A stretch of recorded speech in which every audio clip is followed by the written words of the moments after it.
Hello, James Boak here. This is the Yoga Top 40. Today's entry, Crazy by Seal, is one of the artists who if I remember correctly, has recorded a single by the title Crazy. Now, some people have commented that the thumbnail pictures of me in the Yoga Top 40 videos and in other places on my YouTube channel that I look a bit crazy. They see me in these gestures like and gesticulating and with rather quite intense facial expressions. And some people said, wow, the guy looks a bit crazy. Sometimes people have recommended to their friends and they say, oh, tiene un po' cara de loco, no? Like he looks like he's a bit crazy. And I am. And I think we have to be. Like the Seal song says, we're never going to survive unless we get a little bit crazy, because the system that we live in is utterly insane. Is this not the case? We live in a situation in which there is economia, management of the house or the home, without ecologia, without deep understanding of the home. And this is insanity. And so we have this situation where people think money makes the world go round. It does not. Mysterious forces that we call things like gravity make the world go round. Money does not grow on trees. It does not grow. We talk about financial growth, but this is actually a fiction. A fiction that is convenient to some degree, especially for the people who drive the financial markets and benefit from the power, influence and control and domination that their dominance of the financial market allows them. However, we're never going to survive unless we get crazy enough to resist the inertia of a system that seems hell-bent on destruction. Because what seems to happen when more and more power gets concentrated in fewer and fewer hands, we see this throughout history. Over the millennia, tyrannies emerge, and in a tyranny there is tremendous suffering in some part of the collective.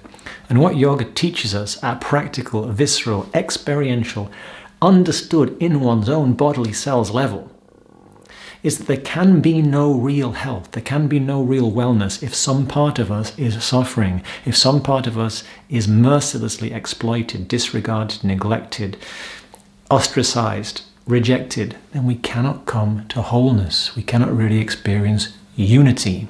And where do we come from? We can answer this question in different ways. I could say I came out of the womb in this place, but more essentially than the place I came out of the womb in, I came out of a womb like you. We are children of our mother's womb. We are children of the earth, and I would say, we are children of the sun, symbol of the light of consciousness, because if we weren't conscious, we wouldn't be able to have any experience at all.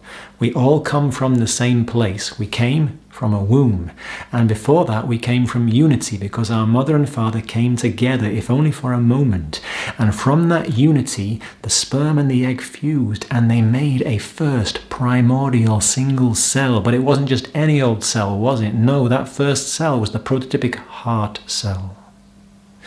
And in the heart of every cell we know what unity feels like. So we know as a human being that rather unpleasant feeling of feeling torn, fragmented, like part of me wants to go this way, another part of me wants to go that way. Another part of me thinks, I'd rather just stay here, thank you very much. I don't even like that either. And I feel torn and fragmented. We know that feeling. But we also know sometimes that feeling where everything comes together. Heart, mind, guts all align. My thought, my word, my action are all attuned at one. And that feels, like home. It does not feel strange. When we feel great congruence, great attunement, great togetherness amongst all the different members of this field of our being, it does not feel like some strange thing. It feels, like we've come home. We've come back to what we know deep down in ourselves, and that feels fantastic. But in this world that drives us to be busy, doing, chasing, it's very easy to get so busy that we get more and more estranged from that innate capacity for attunement, at-one-ment, unity. We can spread ourselves thin. We can develop habits that scatter and diffuse our awareness, or make our awareness diffuse. But you get the idea. And so if we're going not just to survive, but to thrive and to recognize that deep innate capacity for the oneness we long for, we have to get a bit crazy. We have to get a little bit crazy enough to actually step out of the grooves we've been running along in and start playing a different tune. This is what yoga asks us to do. Look at the tunes I'm playing in the jukebox of my being. Am I really playing the songs I want to?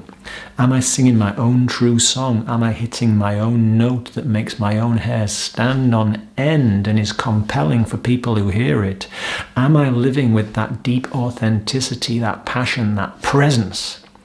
And if I am not, yoga says, well, let's do something about that. But in order to do that, we've got to get a little bit crazy. We've got to get ready to shake things up. We've got to get ready to step out of the habitual, familiar comfort zone. Step beyond the known into that space of fecund possibility, beyond the known. But we need to do it sensibly. So yes, we've got to get a little bit crazy. But go beyond those boundaries of the known steadily, step by step, sensibly, from a stable place, from a place, as far as we can manage it, of balance. So when I say we've got to get a little bit crazy, I don't mean we need to be insane. I mean we need to recognize, some of the ways I've been operating are actually dominated by an insane system. I've allowed myself to fall into certain habits, certain patterns, certain grooves that really, when I look at it, are not sane. They are not serving me or the whole as perhaps I would really like to, as I would aspire to, or as I could if I was really honest about it. So let me be a little bit crazy, and let me step outside that, harness my true capacities, my true gifts, and fashion a new groove, fashion a path that is actually more in keeping with the deep longings of my heart and soul.